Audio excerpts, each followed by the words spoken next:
Hey, Mike. What? Who's got next? What's good, y'all? It's your man Hezo, and welcome back to the Blacktop, where I always got next, you feel me? So the NBA offseason is officially underway. We've already seen one trade go down between the Rockets and Mavs. The Mavs getting Christian Wood from the Rockets, which was a huge upgrade for them, in my opinion. But that's not why we're here. I got one team on my mind for today that I want to talk about. There's a lot of teams that I have on my radar this offseason that I really am going to be paying close attention to see what kind of moves they make, outside of the Hawks, obviously. But one team in mind, in particular, is the Miami Heat. They were one game away from the NBA Finals. So Heat fans, this one is for y'all. Y'all have supported me thus far. So if y'all are new to my channel, go ahead and hit that sub button. Leave a like on the video. I'm on my way to my first 400 subscribers. I can't even believe I'm saying that. I finally hit my first 300, so I appreciate all those who have helped me get to where I am so far today. I'm really trying to continue and grow my channel out, so all the help is greatly appreciated. I love all y'all who have supported me. Let's get right into it. So the Heat were one game away from the NBA Finals. And Jimmy Butler is a guy who he needs help. And I was one of the guys that criticized the last shot that he took in Game 7 against Boston. I just thought that he could have got a better look under the rim. But again, that's not why we're here. This offseason for the Heat is going to be big. It is going to be crucial. They have to look to upgrade and get another star player alongside Jimmy Butler that can help him out in a playoff run. I like Bam, but he's a part-time star. He decides when he wants to show up. He's not really consistent. Definitely wasn't consistent in the playoffs. He had his moments, he had his games, but there was a lot of times where he just was completely taken out of the game. And I know a lot of Heat fans were saying, oh, we don't need that out of Bam. Yes, you do, man. He's your second best player. You can't win with just one very good player, borderline, well, he is a superstar, and just a bunch of role guys. You can't win with that in today's NBA. You have to have star help. So there's one move that I have in mind that I kind of briefly touched on in my Hawks trade rumors video. If y'all haven't had a chance to check that out, go take a look at that video as well. And that is the Heat trading for Donovan Mitchell. That's the first move I want to lead off with. And this is a move that could really put the Heat over the top. Because if they can somehow pry Donovan Mitchell away from the Utah Jazz, this is a move that really will put them into, I think, probably the favorite, if not a top two. Well, they were already a top 2 team in the East with just Jimmy Butler and a bunch of role guys and Bam Adebayo. But it wasn't enough. It wasn't enough to beat the Celtics. They need another star. Donovan Mitchell is that guy. This dude can take the pressure off of Jimmy. We know what Donovan Mitchell's capable of. We know what he brings to the table. He gets buckets. He don't play a lot of defense. That's fine. They have enough team defense to kind of back up Donovan Mitchell with being in the starting lineup. Now, what's the package look like going to look like to get a guy like Donovan Mitchell? You're looking at Tyler Hero 1,000%. He would have to be included in the trade. Probably Duncan Robinson. Maybe one more player. I can see maybe Omer Yurtseven. Potentially, I don't know. And then maybe a first-round pick, maybe 2 first-round picks. I can see them having to give up to get a guy like Donovan Mitchell. This is a move that I think Miami needs to attack first. Now, will Utah part ways with Donovan Mitchell and Rudy Gobert? I don't know. I'm not in Utah's front office. That's going to be another video for another day. But I think that Miami needs to at least pick up the phone and make the call to Utah, because if Utah's getting offered Tyler Hero and a couple draft picks, that's going to be very hard for them to say no to get a better package than that. Getting a guy like Tyler Hero who can really put the ball on the floor, can shoot off the dribble, can get to the rim. Tyler Hero's a really nice young player in the league. He's coming off a 6th Man of the Year award. He's a really nice young player in the league. And if Utah is going to move potentially towards a rebuild, which I don't know if they are or not, they may not.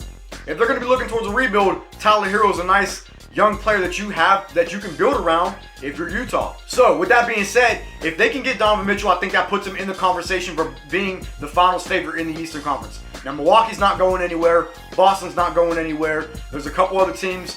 I keep mentioning my Hawks, depending on what moves we make. There's a lot of teams that are going to be in the mix next year in the Eastern Conference. So it is going to be very key for the Heat to make a move this offseason to upgrade. I want to talk about Duncan Robinson for a second. I think it is time for his tenure in Miami to come to an end. The contract that they gave him has just proven to be a disaster. It has not worked. Duncan Robinson was a guy in the playoffs that after game 1 of the Atlanta series in the first round, he did absolutely nothing the rest of the finals. Now, I know he did not play a lot, but there was moments where he did get into the game and show, or well, not really showed. He had the opportunity to say, okay, this is my role. This is what I'm going to give you. I'm going to give you buckets, and he didn't do that. Yeah, he hit a couple threes here and there. That's not enough. I have said it to this day. Duncan Robinson is a cone.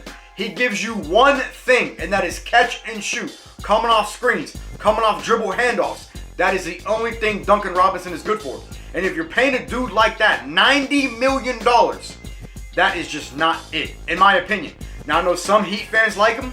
A lot of Heat fans love him. As a basketball fan in general, I do not like Duncan Robinson's game. Now, is he a key piece that can contribute to a championship team? He is. But with the Miami Heat, with their role guys and their depth, he just doesn't fit in with this team any longer. Max Strus really emerged this season. He became that guy that comes off screens, comes off dribble handoffs, and knocks down threes. Max Strus had his moments in the NBA playoffs. There was a lot of times where he came up short. I get all that, but Max Strus is a better defender. He's about the same age of Duncan Robinson, if I'm not mistaken. And when you look at a guy like him, I think he just brings a little bit more to the table than a Duncan Robinson. So I think it is time to move on from Duncan Robinson. You have to look to package him in a deal. So if Donovan Mitchell is not a possibility, there's another name I think they've been rumored to go after, and I think that is Jeremy Grant. I think Jeremy Grant will be another nice upgrade to play alongside Jimmy. Now, he's obviously not the scorer that Donovan Mitchell is, right? But he can still get buckets. Let's be honest. Jeremy Grant can still get buckets, and he's a nice two-way player. He's only about 28 years old, 27, 28 years old. He's in the middle of his prime. He had a really good season last year in Detroit, which, I mean, he was playing for a bad franchise. But still, he's still a nice young, not really a young player, but he's a nice player, man. Jeremy Grant can be a very key contributor to a championship level roster. And in particular, the Miami Heat. If you put him alongside Jimmy with the defense that they already have down there, and then you add Jeremy Grant, play him at the 3, move Jimmy to the 2, I don't know. I don't know how that lineup would work, depending on what they would give up. I would assume that probably Duncan Robinson would be in that deal. Is Tyler Hero included in that deal? I have a hard time believing that they would give up Tyler Hero for a Jeremy Grant. I don't know. Y'all let me know if y'all think that's a move or not. That's the vibe. I don't know. But they've been a rumor. I know that they've been a rumor for draft picks.